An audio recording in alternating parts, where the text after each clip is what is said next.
6:47, your top stories in this Thursday Sunrise Smart Start. Breaking overnight here in Rochester, a shooting on Clay Avenue. That happened around 11:30.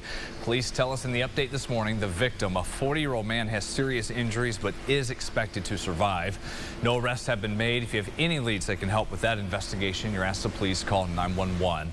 Also breaking this scene, a car went up in flames after a crash in southwest Rochester. That was the scene around 2 o'clock. The aftermath there, all that's left. The burning car was empty when police and first responders got there. Police do believe the car was stolen. Tragedy in Newark, New Jersey. 2 firefighters are confirmed dead after a ship fire in Port Newark. This began just around 9:30 last night. Authorities just announced 5 to 7 cars started to burn on the 11th and 12th floors of the ship. The firefighters this morning were also found dead inside the vessel. To reaction to the violence in many parts of Rochester on the holiday overnight, the 4th into July 5th. 7 people shot overnight Tuesday around the city, all within about an hour and a half.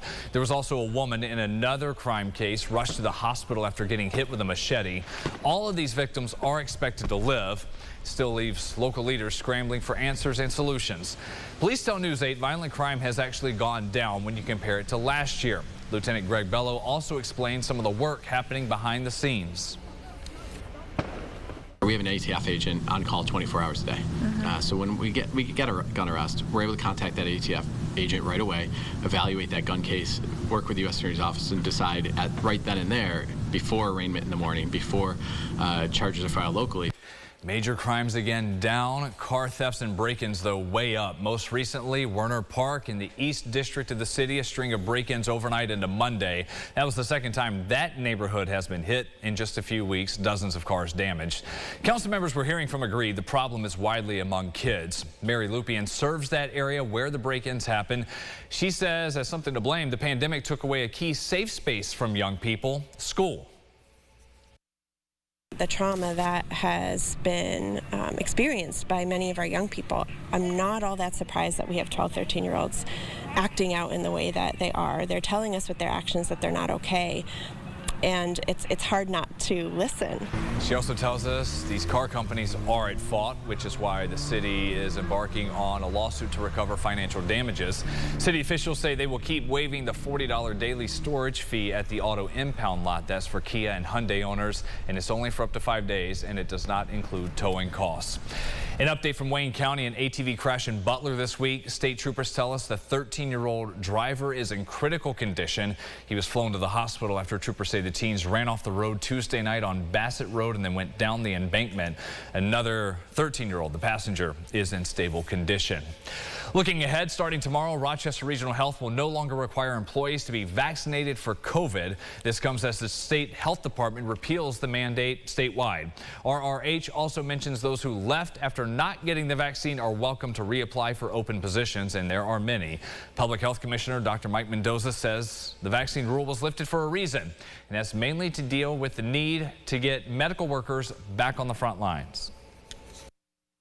Well, certainly we lost some nurses, good nurses, to the requirement.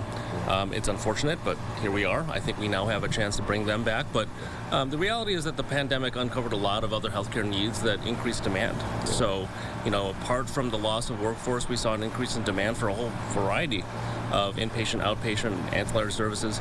So a confluence of factors all came together to create what really is a challenge right now for all of our healthcare systems from a workforce standpoint. RRH is now only recommending the vaccine, serving as a reminder that some people are still at risk.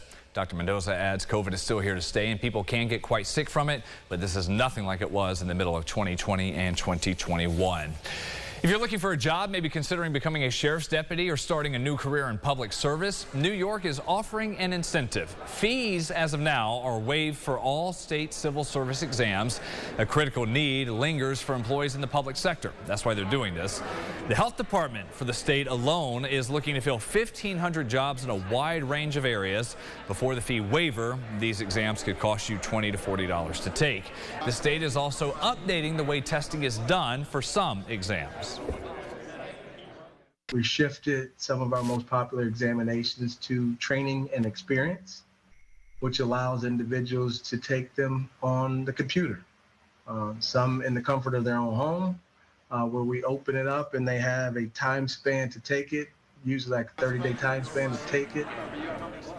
There's no limit for how many times you can take the exam. Funding from the new state budget for the upcoming year will create 12 testing facilities around New York, and the tests will be offered more frequently.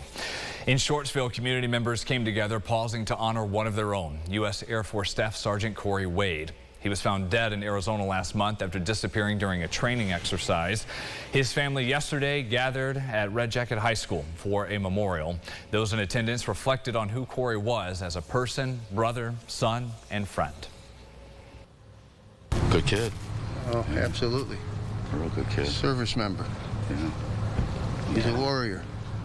Yeah, no doubt. He's a hell of a And I'm kid. glad to see that the military is giving the family all the support they are. It makes me feel like the military might be coming back. The governor did order all flags to be flown at half-staff yesterday and today in Wade's honor. His family is asking people to donate if they choose to Happy Tails Animal Shelter in Canandaigua. That's in lieu of flowers.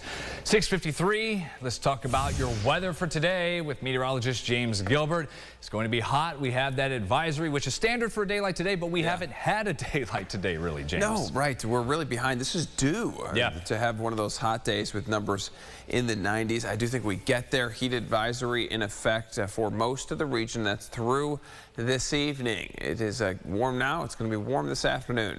Light colored clothing, keep loose clothing as well. Find air conditioning, a library, mall, good spot to go. Stay hydrated as well. Check on those friends and family because of that heat. Luckily, today is it. Only last one day. We'll take a look at the 8-day at the end of the show. Brennan. All right, thank you, James. Sunrise traffic at 6:54.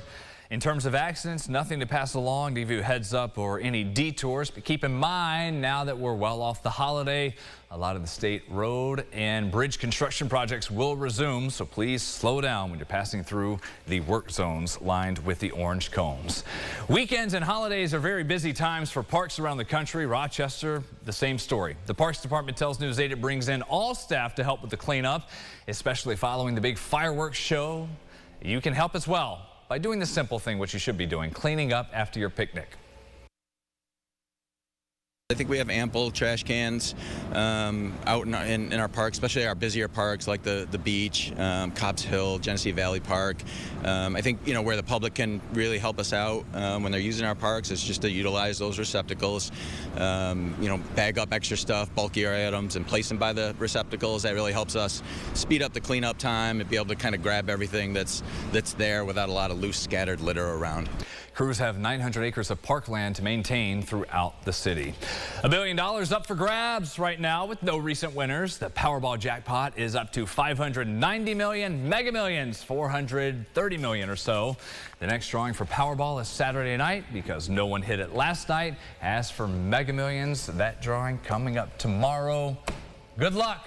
You're a billionaire hopeful and play responsibly. Oh, man. Oh, we've had a fun conversation about dreams of what you would be doing with that. And then since they've changed the rules, we have this roll around every few months or so. And fun to see.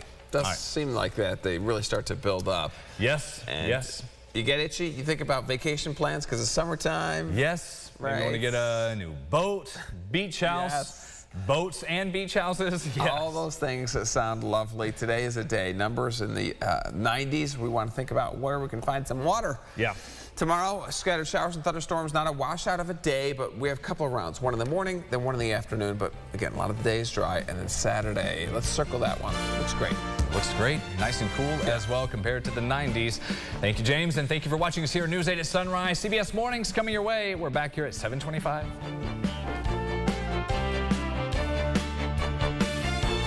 Follow News 8 wherever you are on RochesterFirst.com, Facebook, Twitter, and on our app for news and weather.